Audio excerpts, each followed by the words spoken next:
प्रकाशित वाक्य के खुलासा कार्यक्रम के कंक्लूजन कार्यक्रम में आपका हार्दिक स्वागत है।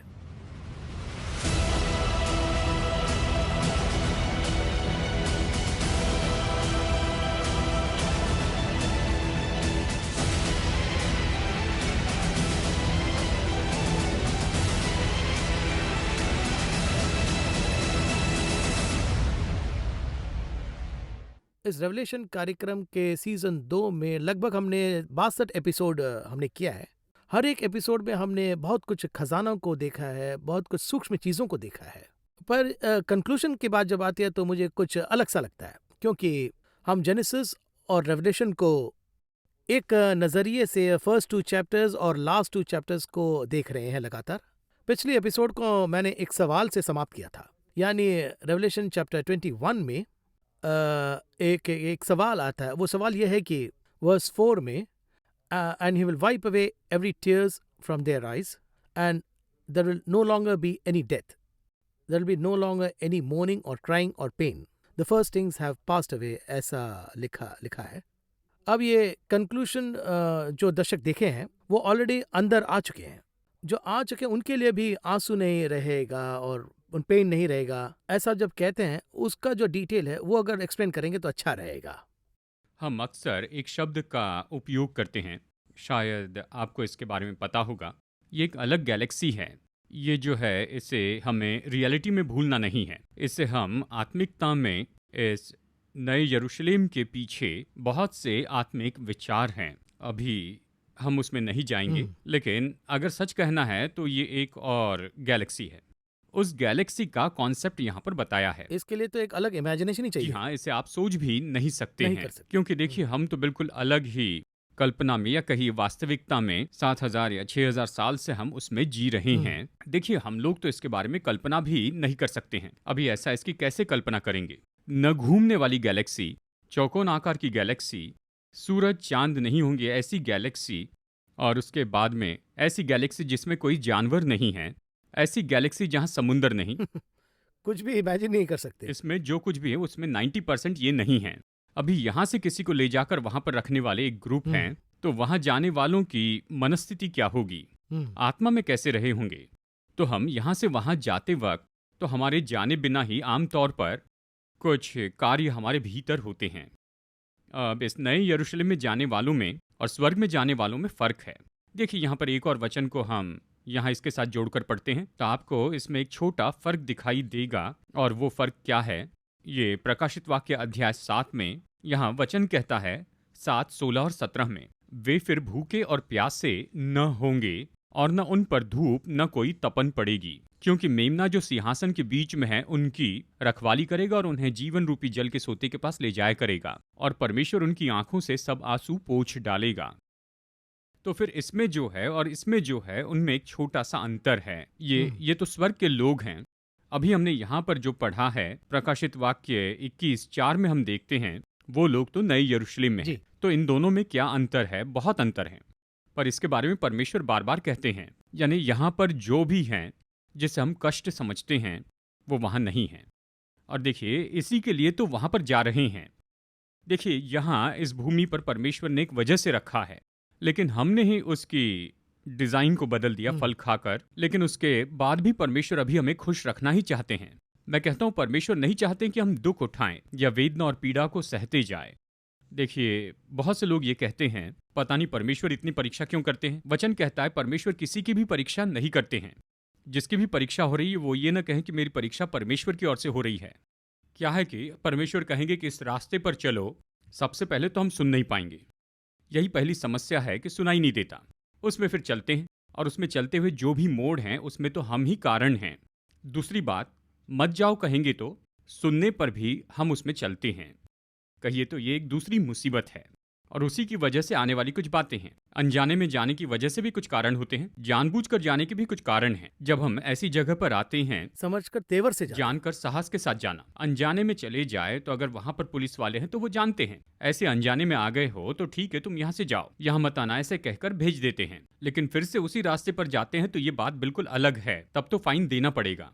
अगर कोई चारा नहीं है तो हम साहस के साथ जाते हैं, वो जानते हैं साहस के साथ आया, आंखें देख कर ही जान लेते हैं और तब कहते हैं आपको फाइन भरना ही है। तो ऐसी भी बात है। तो इसी तरह से हमारे जीवन की बहुत सी बातें हैं। तो इसी तरह से एक है जिसमें कोई भी गलती नहीं कर सकते हैं, यानी जहाँ गलतियाँ नहीं है ऐसी गैलेक्सी में कहीं जाते हैं, वहां पर परमेश्वर ने वो स्थिति रखी है। इसी के बारे में यहाँ बताया गया है। अभी आपने जो पहला वचन पढ़ा वो आपने इंग्लिश में पढ़ा है, ये हिंदी में कहता है पहला आकाश और पहली पृथ्वी जाती रही थी। पहला वचन है जाती रही, ऐसे दिया है ना। And he will wipe away every tears from their eyes, हाँ, ऐसा लिखा उसके है। बाद from their eyes and there will be no longer any death और आगे and will no longer be any mourning और क्राइंग और pain, the first things have passed away. First thing have passed away, पहली बातें जाती जी रही। यहाँ पर पहली ऐसे बताया गया है, पहले की क्या है, ये पहले की है। ये गैलेक्सी चली गई, यही तो ये वचन कहता है। पहला और दूसरा वचन कहता है पहला आकाश और पहली पृथ्वी जाती रही, ये पहले है। जहाँ हम रहते हैं ये चली गई और एक और गैलेक्सी आ गई। देखिए इसमें एक आत्मिकता है इस भूमि में, जिसे आप वास्तविकता में देखते हैं। अगर इसे आत्मिक रूप में देखें तो ये भूमि हमारे शरीर के लिए एक चिन्ह है। हमारा प्राण जो है वो तो पवित्र स्थान को दर्शाता है और हमारी आत्मा तो महापवित्र स्थान को दर्शाने वाली है आत्मिकता में। उसी तरह से नया यरूशलेम होगा, ये चला जाएगा। जो नहीं जा सकता वो चले जाएगा। मरणहार तो मर जाएंगे लेकिन कुछ और आएगा।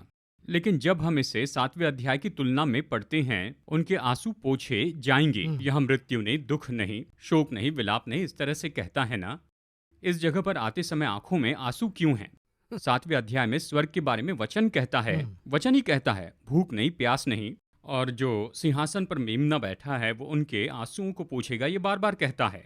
स्वर्ग में आंसू है क्या? स्वर्ग क्यों जा रहे हैं? स्वर्ग में कोई आंसू नहीं है, इसी वजह से जा रहे हैं। वहां क्यों आंसू आते हैं? अगर ये पूछे तो इसे पढ़ते वक्त परमेश्वर हमें समझाते हैं 2 तरह के आंसू हैं। एक तो दुख के आंसू होते हैं और फिर दूसरा तो आनंद के आंसू होते हैं, जिसे खुशी के आंसू कहते हैं। यानी हम अपने ऐसे कुछ रिश्तेदारों को देखेंगे जो कई साल से हमारे घर में नहीं आए थे, उनको देखते ही अपने आप आपकी आंखों से आंसू निकलेंगे। ये इस तरह से है। स्वर्ग को देखते ही, नए यरूशलेम को देखते ही हमारी आंखों से आंसू आएंगे। वो इसलिए होगा कि मैं जैसे था उसके बावजूद भी मुझे ये दिया गया, मैं तो इसके लायक ही नहीं था। दाऊद कहता है, भेड़ों के पीछे घूमने वाले मुझ जैसे व्यक्ति को परमेश्वर ने इस्राएल का राजा बना दिया। इसलिए परमेश्वर का वो धन्यवाद करता है। परमेश्वर के उपकार का बोझ मैं कैसे उतार सकता हूँ? यानी भूमि के ऐसे एक ओहदे के लिए जो कुछ समय का ही है, उसके लिए वो परमेश्वर का इतना आभार प्रकट करता है। तो जब हम स्वर्ग में जाएंगे, स्वर्ग को देखने के बाद कि हम यहाँ पर 20 साल, 30 साल, 40 साल तक हम तो पाप किए बिना ही खड़े रहे हैं। परमेश्वर ने हमसे कहा पाप नहीं करना, उसके भले के लिए नहीं पर हमारे भले के लिए। अगर हम पाप करेंगे तो बीमारी आएगी, कमजोरी आएगी और हम नरक में जाएंगे। लेकिन इसके बजाय हमने जो कुछ भी अपने लिए भलाई की है, उसके लिए जो प्रतिफल हमें देते हैं वो रिवॉर्ड बड़ा है। यही 21वें अध्याय में है। यानी अनपेक्षित प्रतिफल, हमने जो सोचा भी नहीं था ऐसा प्रतिफल हमें मिलेगा। इस खुशी के कारण ही हमारी आंखों से आंसू आएंगे। हमारा शरीर वहां पर नहीं होगा तो आंखों से आंसू आने की संभावना नहीं। यही परमेश्वर यहाँ पर कहते हैं। तो ये जो है ना, वो अलग गैलेक्सी के बारे में और वहां पर होने वाली घटनाओं के बारे में बताया गया है। और उसके बाद यहाँ पर भी ओवरकम, यही शब्द आ रहा है। आखिर तक वही शब्द आ ही रहा है यहाँ आने के बाद भी। देखिए वही तो हम कह रहे हैं कि एक समूह है जो शरीर में वहां पर आएगा। 1,44,000 इसराइली उस 1000 साल के समय रहेंगे। वो फलेंगे और फूलेंगे। उन्हें बदनाम करने के लिए शैतान आ रहा है, वही यहाँ पर बताया है। तो उनकी बनावट यहाँ पर हमारे लिए इसलिए दी गई है। यानी देखिए ऐसी परिस्थिति में ये जो सब हैं वो तो कॉन्करर्स हैं, जो जय पाए हैं। ये महत्वपूर्ण है क्योंकि जीत हासिल करनी है, जीतना है, ये सोचकर। देखिए परमेश्वर का जो स्वर्ग में सिंहासन है उसके ऊपर मैं अपना सिंहासन बनाऊंगा, ऐसे शैतान ने अपेक्षा की थी। यानी अगर वो जीत जाता, जरा सोच के देखिए। यानी देखिए एक अलग नजरिए से इसे देखते हैं। अगर वो जीत जाता यीशु मसीह के ऊपर, देखिए मेरे इस समझाने को गलत मत समझिए। यीशु का पृथ्वी पर आने का कारण क्या था? क्योंकि मनुष्य तो पाप में गिर गया था। कहीं अगर मनुष्य पाप में नहीं गिरता तो केवल शैतान ही गिरा होता। उदाहरण के लिए कह रहा हूं, अगर उस दिन उसमें वो इच्छा नहीं होती, आज भी मिकाएल नाम का जो स्वर्गदूत है उसमें यह आशा नहीं है। वो वैसा ही है, परमेश्वर के साथ 6000 साल से है। अगर लूसीफर भी बिल्कुल वैसे ही रहता तो ऐसे समय में कोई विलन ही नहीं होता। तो ये गैलेक्सी किस तरह से होती सोचिए, है ना। लूसीफर जीत नहीं पाया नहीं कर पर पाया। मिकाएल ने जय पाई। देखिए माइकल इस तरह से कहते हैं ना, लूसीफर जो है वो गलती करके वो जीत नहीं पाया और इसलिए उसे नीचे गिरा दिया गया। पर मिकाएल में ये इच्छा नहीं हुई ना, जी। वो भी तो एक प्रधान दूत है ना, लेकिन उसमें ये इच्छा नहीं हुई। वो तो उस पर जय पाया ना, यानी उसमें भी जी हाँ, उनको भी तो उसमें भी इमोशन, स्वतंत्र इच्छा तो थी फ्री ना, विल दिए है फ्री ना। विल थी ना, वो उस पर जय पाया ना। अभी हमारे लिए भी बिल्कुल ऐसा ही है। आदम जीत नहीं पाया पर यीशु उस पर जय पाए। ये ऐसा ही है, यानी हर समय तो विजय परमेश्वर की है और उसने ये स्वर्ग में रखा है।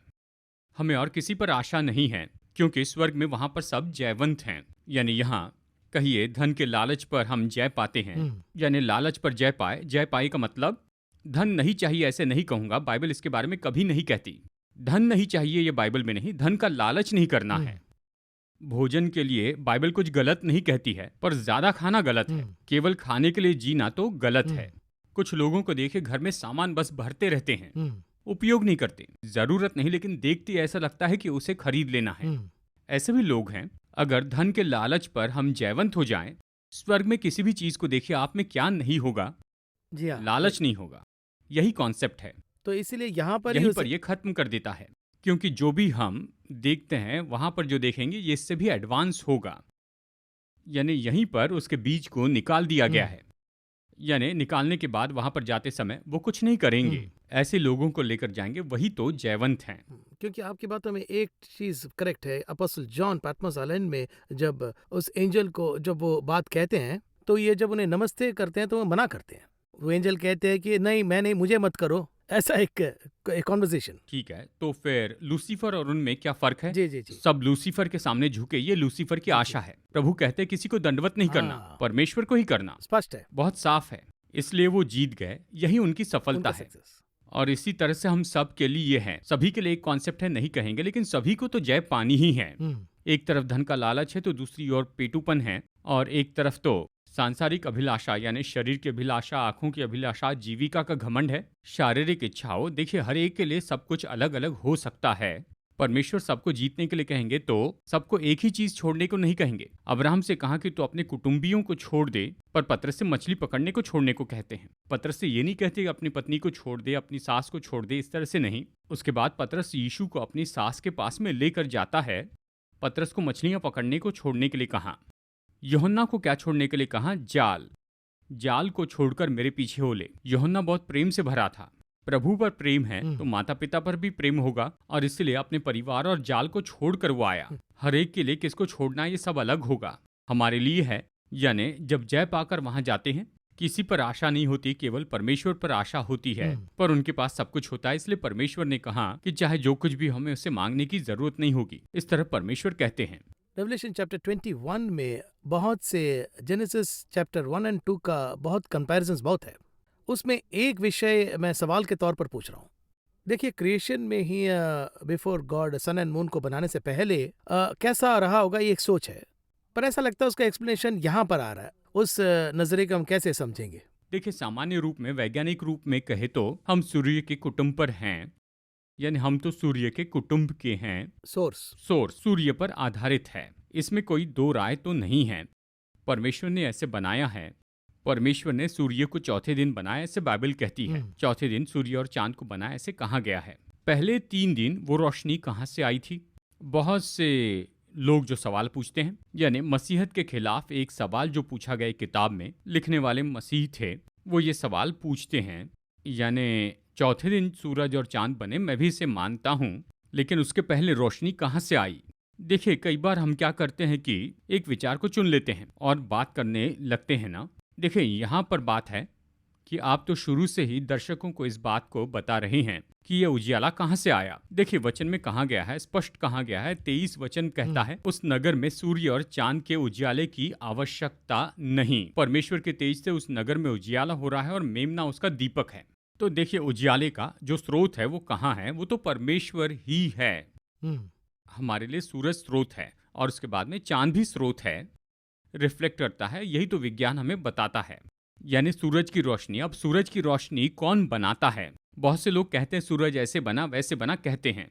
हाल ही में मैंने एक कॉन्सेप्ट पढ़ा था, वो अच्छा है और बहुत स्पष्ट कहता है, in the beginning God created the heaven and earth. Heavens and the earth. Hmm. Heavens के लिए कहिए कि आकाश कहते हैं, पर आकाश का एक और नाम है, स्वर्ग भी कहाँ है ना? जी हाँ। एक और नाम हमने छोड़ दिया, आकाश के लिए स्पेस भी है। हम्म। देखिए, आकाश में जाने वाली ये कहते हैं स्पेस में जा रहा हूँ, स्पेस शटल, इस तरह से कहते हैं। तो इन the beginning God created space and the अर्थ, इसी तरह कहते हैं, यानी आकाश की रचना की। स्पेस यही है और इसे ही परमेश्वर ने बनाया है ना? तो इस जगह को कौन बना रहा है? स्पेस तो पहले खाली था, यानी आदि में स्पेस तो खाली था और फिर उसी में सृष्टि की गई, ऐसे हम कहते हैं। स्पेस की रचना किसने की है? उस प्रभु खाली ने। जगह को बनाने वाला कौन है? प्रभु नहीं। ये तो सृष्टि का काम है। हाल ही में किसी ने मुझसे कहा, ये मेरी बात नहीं, किसी और ने मुझसे कहा है, यानी इतनी सुंदरता से परमेश्वर ने स्पेस को बनाया और बनाकर फिर उसमें वो क्या रखते हैं? सूर्य को रखते हैं। सूर्य को रखते हैं, चांद को रखते हैं, सबको रखते हैं, पर इनको भी कोई स्रोत चाहिए ना। सूर्य का स्रोत, देखिए कुछ लोग कहते हैं कि सूर्य एक दिन में इतने लाख टन हाइड्रोजन जलाता है, उसके अंदर इतनी आग है सूर्य में। देखिए इतनी आग कहाँ से आती है सूरज को जलने के लिए? अगर मैं गाड़ी में पेट्रोल न डालूं तो जब तक कोई दूसरा न डाले ये गाड़ी नहीं चलेगी। बिना पेट्रोल की कैसे चलेगी? ये पेट्रोल कहाँ से आया है? हर रोज सुबह टैंक खुद ब खुद फुल हो जाए, खुद ही फुल हो जाए, ये बात स्वीकार नहीं कर सकते। इसी तरह से चाहे कोई भी लाइट हो या कोई भी रोशनी हो, तो सोर्स एनर्जी यानी पोटेंशियल एनर्जी कहते हैं, यानी विज्ञान में पोटेंशियल एनर्जी को काइनेटिक एनर्जी में बदलते हैं। उस पोटेंशियल एनर्जी का सोर्स कहाँ पर है? यही है जिससे रोशनी मिलती है।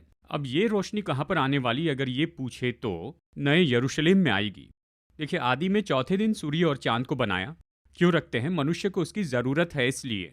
तब इसकी जरूरत नहीं होगी तो अब घूमने के कारण जरूरत पड़ती है सूरज और चांद की, तब वो घूमेगा नहीं। एक तरफ फोकस करके रखते हैं, वो फोकस करते हैं। नए यरूशलेम का फोकस कहाँ पर होगा? परमेश्वर पर फोकस करके रहेंगे, उसके चेहरे से निकलने वाली रोशनी ही इनको मिलेगी। एक हैलोजन लाइट लगा देते, कहीं हम दोनों यहाँ पर बैठे हैं, अभी कोई लाइट पकड़ के नहीं है, एक लाइट मेरे चेहरे पर फोकस किया और एक लाइट आपके चेहरे पर। ऊपर लगी लाइट के कारण ही हमारा चेहरा कैमरा में बहुत अच्छे से दिख रहा है। बिल्कुल यही बात है।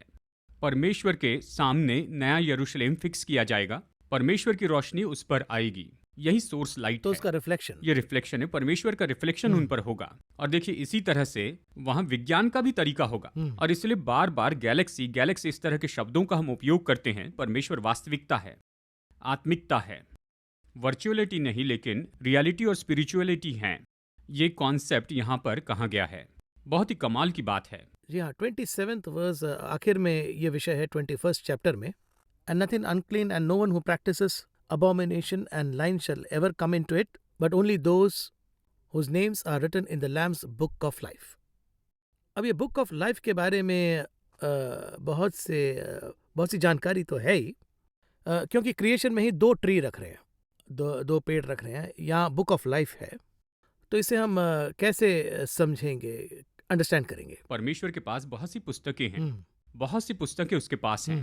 केवल हम ही लाइब्रेरी नहीं रखते हैं, वो भी रखते हैं। यहाँ देखिए एक वचन कहता है, अध्याय 20 वचन 12 देखिए, प्रकाशित वाक्य 20:12।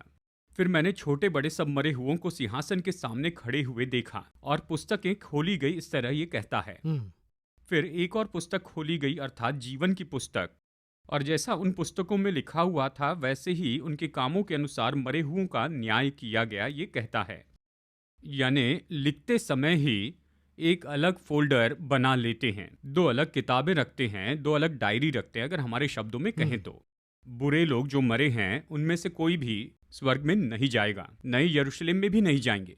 देखिए सरल शब्दों में अगर कहें तो ये पापी हैं, इनकी भी एक किताब है, इस किताब में वो सब कुछ है जो वो कर रहे हैं। फिर एक और पुस्तक है और वो पुस्तक तो जीवन की पुस्तक है, इनमें स्वर्ग जाने वालों के ही नाम हैं और इसमें प्रतिफल के बारे में ही लिखा है। अब इन दोनों पुस्तकों में शुरू में ही परमेश्वर निर्णय लेते हैं कि हम किस किताब के योग्य हैं। देखिए ये शुरू से ही कैसे तय किया है। न्याय के निर्णय को तभी लिखते हैं? नहीं, न्याय के समय पुस्तकें खोली गई, वो पहले ही लिखी थी। अब इन पुस्तकों के बारे में किसी और ने लिखा था कि आपको बाइबल से उसका नाम पता है? मूसा ने कहा था। उसने कहा परमेश्वर इन लोगों को उस देश में पहुंचाइए, नहीं तो अपनी पुस्तक में से मेरा नाम काट दीजिए। वो खुद ही कह उसने रहे खुद कहा। यानी इस किताब के बारे में जो सोच है वो किसकी है? तभी से 4000 से भी ज्यादा समय पहले जीवन की पुस्तक के बारे में बताया है, या बता क्योंकि वो दिया, पॉइंट बहुत स्पष्ट है। यानी उनको प्रकाशन दिया है। तो जीवन की पुस्तक ये तो आज और कल की नहीं है, यानी न्याय के समय तुरंत नई खरीदी हुई या तैयार की हुई किताब नहीं है। 6000 साल से भी ज्यादा समय से पुस्तक है। तो उस पुस्तक में किसका नाम होगा ये परमेश्वर ने निर्णय ले लिया है। उस पुस्तक में हमारा नाम लिखा गया है। यीशु को स्वीकार करते समय उस किताब में आपका नाम तो जरूर होगा। उसके लहू से हमें पापों की क्षमा मिली, इसलिए हमारा नाम है। लेकिन हमारा नाम वहां पर हो, इसके लिए हम खुद ही जिम्मेदार हैं। फिर मूसा से परमेश्वर ने क्या कहा? मैं तुम्हारा नाम नहीं काटूंगा। मेरी बात उन्होंने नहीं मानी, इसलिए उनका नाम काटूंगा। तो नाम मिटाने के लिए कुछ कारण है, उनको अथॉरिटी है। अधिकार है कि वो मिटा सकते हैं।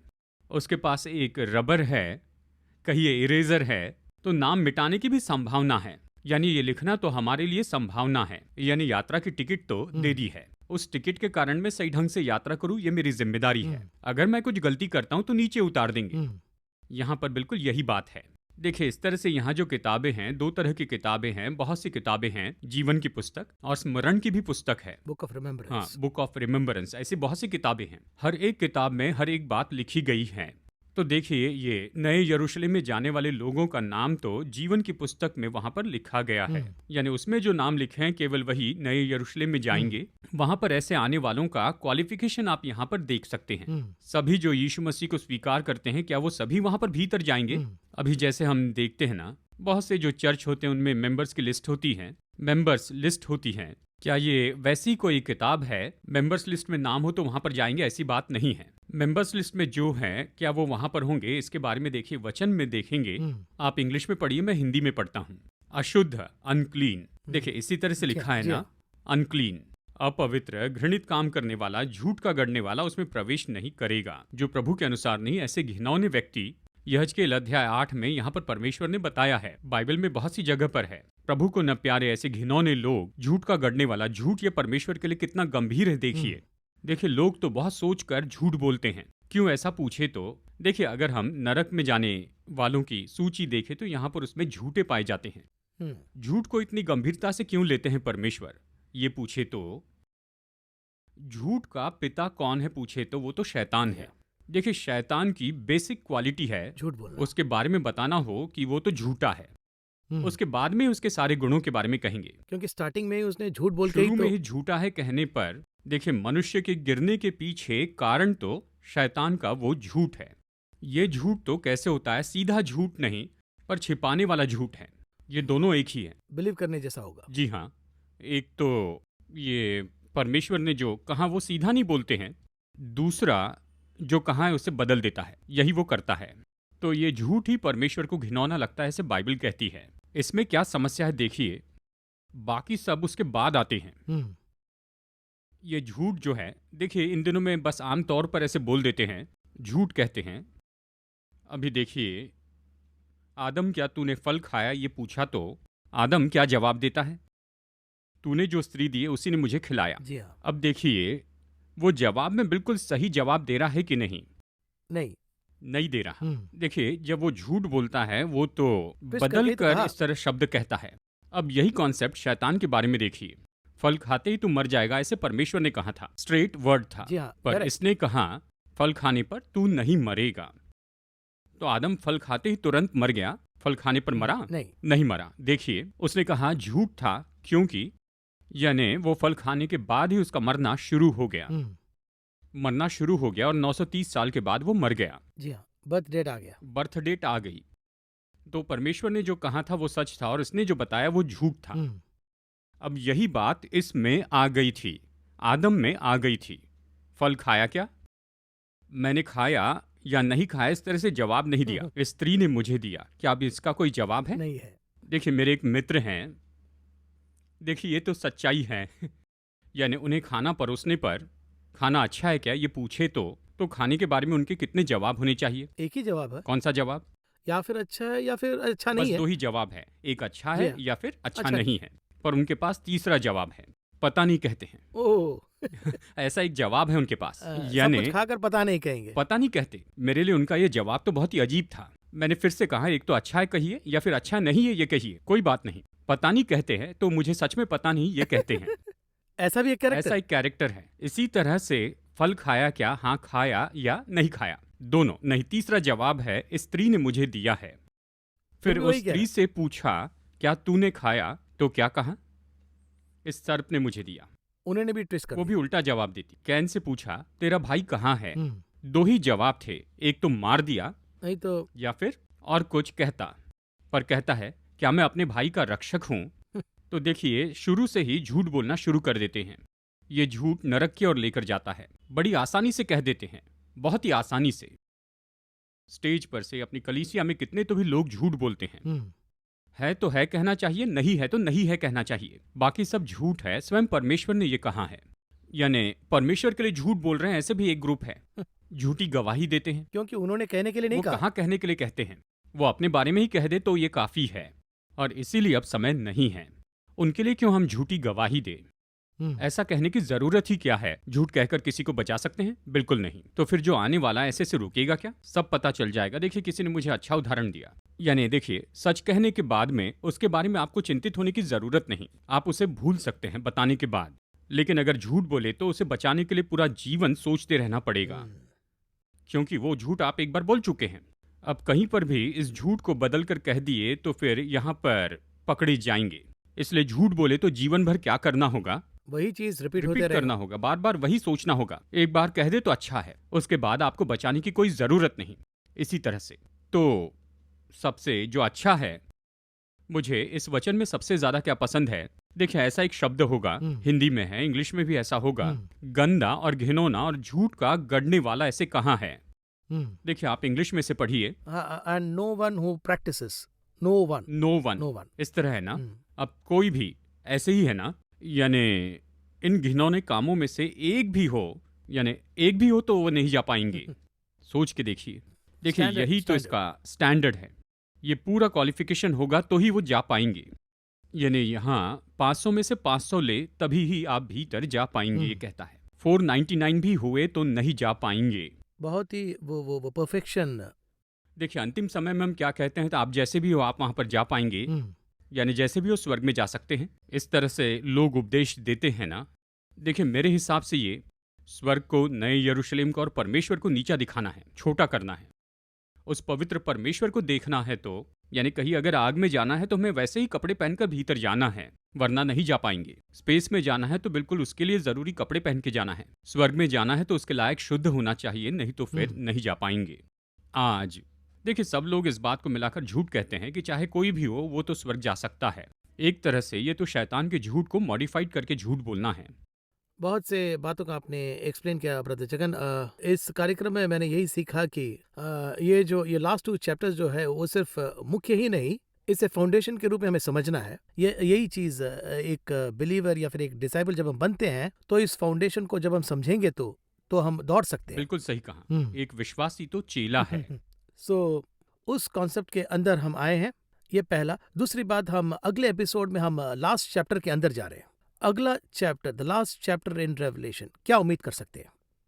कंक्लूजन की उम्मीद कर सकते हैं। आमतौर पर यही देखते हैं। लेकिन देखिए यहाँ पर मसीह का दूसरा आगमन है, यानी इतनी बातों को हम पाने वाले हैं।